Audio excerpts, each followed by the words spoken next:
Fala pessoal, estamos juntos mais uma vez, resolvendo uma questão de protocolo dessa vez. Então, sem mais perda de tempo, vamos direto à questão. Ela começa perguntando: HTTP é um protocolo que permite acesso remoto a computadores? Então, como é que funciona o HTTP? O cliente, você usa seu celular, aí você acessa o navegador. No que você está utilizando o navegador,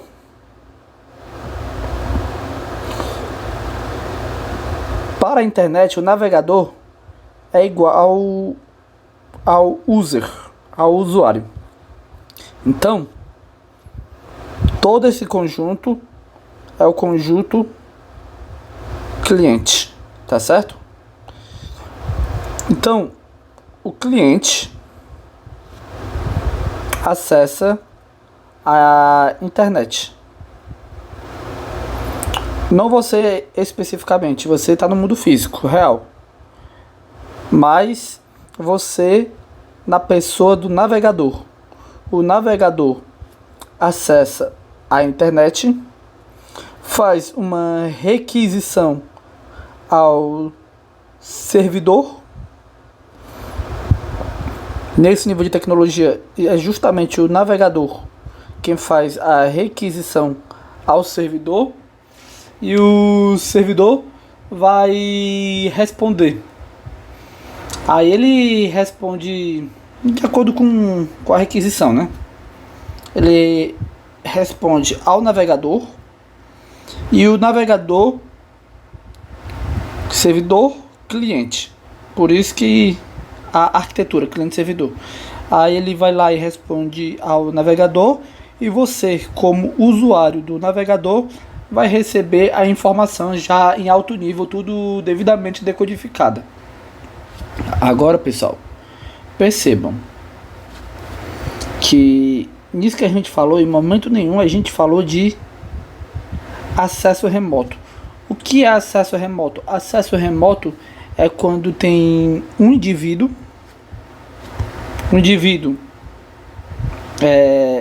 A, e tem um outro indivíduo em outro contexto completamente diferente, ou talvez nem tanto, mas um outro indivíduo B.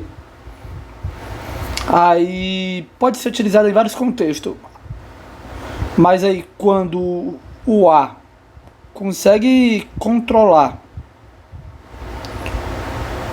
o navegador B, o computador B, que seja, estamos aqui em um acesso remoto, seja um controle restritivo, mas o ter acesso é um acesso remoto. Pode acontecer também em outros contextos, como por exemplo, acessar a uma rede que só é possível acessar intranet, é uma rede local, e uma pessoa fora dessa rede local está conseguindo ter acesso à rede. Aí é o que a gente também pode chamar de, a pessoa está tendo, aqui é uma LAN, por exemplo, uma rede local. Aí uma pessoa B está conseguindo, uma pessoa A está conseguindo ter acesso a essa rede para fazer tá tendo acesso à rede, seja para ter controle de algum computador, seja para ter controle da rede, ou para fazer uma manutenção, ou apenas para alimentar a rede.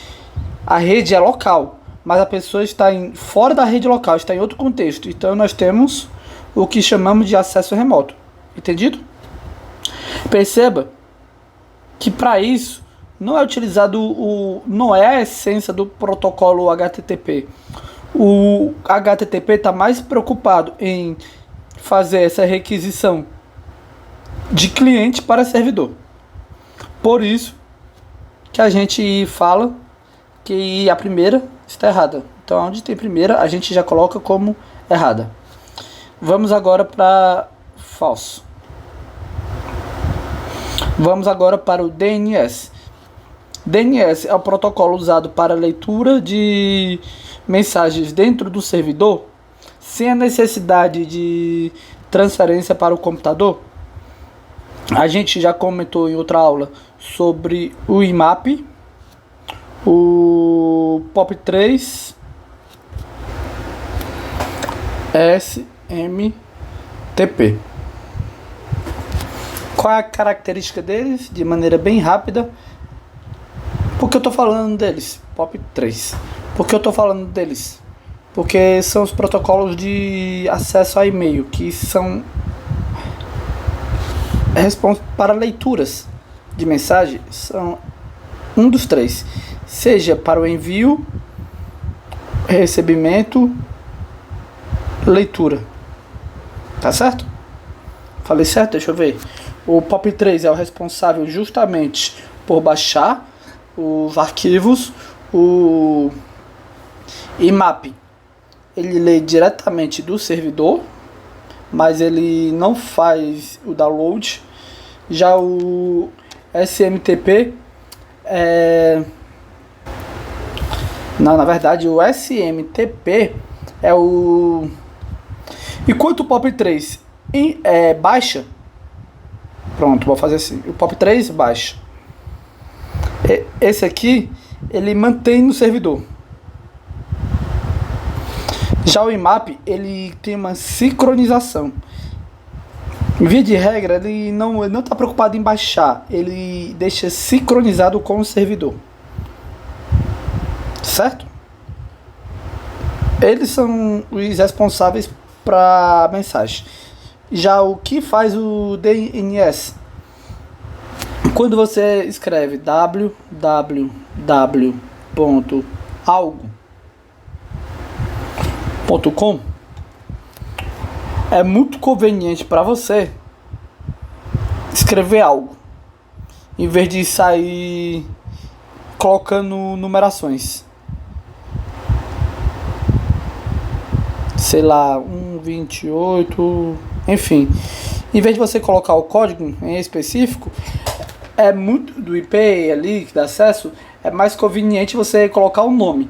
Só que computador, ele não entende nome, ele entende pulsos elétricos, que são melhor representados por números que depois vão ser transformados em binários que vão ser transformados finalmente em pulsos elétricos.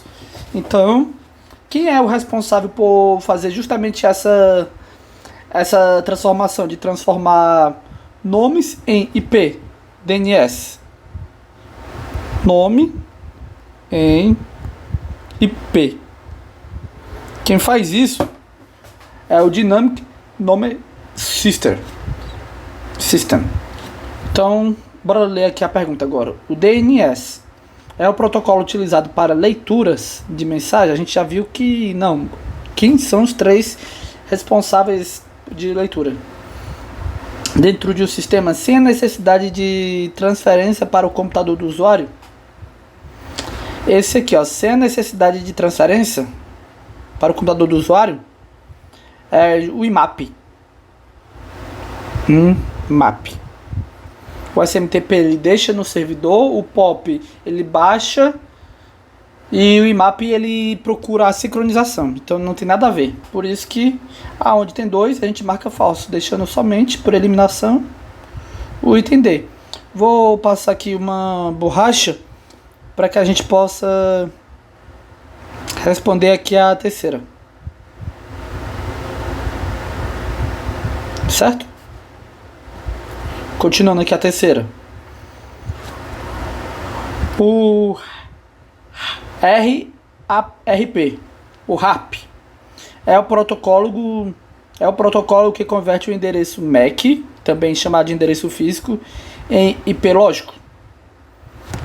Como eu acabei de dizer,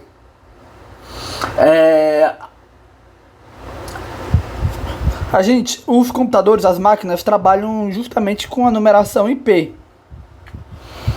Tudo ali se trata de pulsos elétricos, então até para identificar são pulsos elétricos. Qual a diferença do endereço MAC para o IP? Quando a gente está falando de IP, nós estamos falando de rede. Seja uma rede interna, uma rede local, ou a WAN, que é a rede mundial, que seja. Na verdade, nem toda WAN é uma rede mundial, mas a rede mundial é uma rede WAN, certo? Já o endereço MAC é realmente o número físico do computador. É realmente algo físico, ele criado da fabricação dele. Aí esse protocolo aqui, ó, é quem converte esse endereço MAC em endereço físico, porque o sistema de computação não vai saber exatamente não está preocupado em saber exatamente o que é o endereço, qual é o endereço MAC. Ele está querendo saber de entregar informação. Então, para que essa informação seja entregue, é necessário transformar esse endereço MAC em um endereço lógico. E é justamente esse protocolo o responsável por isso. Enquanto o RAP, ele pega o MAC e transforma em IP, o protocolo aqui é o RARP. O ARP sozinho é o responsável por fazer o procedimento reverso. Um é responsável por fazer a informação sair do computador e chegar a IP. O outro é o responsável por fazer a informação que chega em formato de IP e para MAC. Esse procedimento aqui já foi substituído, mas ainda assim é cobrado em prova. Hoje é o Dynamic DHCP.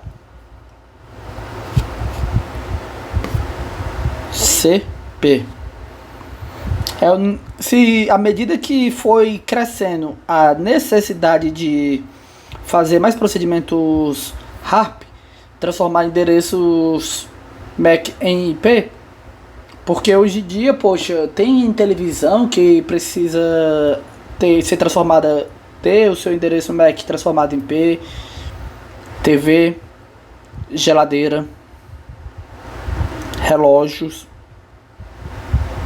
que mais? Celulares,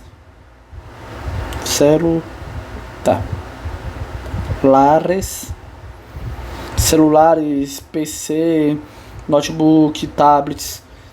Por causa da grande demanda de necessidade que foi havendo de transformar endereços MACs em IP, esse procedimento se tornou mais célere, transformando agora no DHCP, que é o mesmo processo, é o mesmo trabalho, só que agora ele faz de maneira dinâmica. Entendido? Então a gente acabou de olhar assim, já entendeu bem. Com mais questões a gente vai aprendendo um pouco mais sobre cada uma dessas. Espero que você tenha entendido a diferença entre o ARP, que é o responsável de converter o IP em MAC, entendido que o RARP transforma o MAC em IP, e a evolução dele é o DHCP, que é algo, não é mais o IP fixo, mas sim o IP dinâmico. Então essa atribuição do IP dinâmico é feita pelo Dynamic Host. Então, entender. É isso, pessoal, espero que vocês tenham gostado da aula. Acima de ter gostado, vocês tenham aprendido alguma coisa. E no mais, tamo junto. Peço que apoie meu trabalho, curta, comenta, compartilhe. E tamo junto, rumo à aprovação. Um forte abraço aí e bom estudo a todos.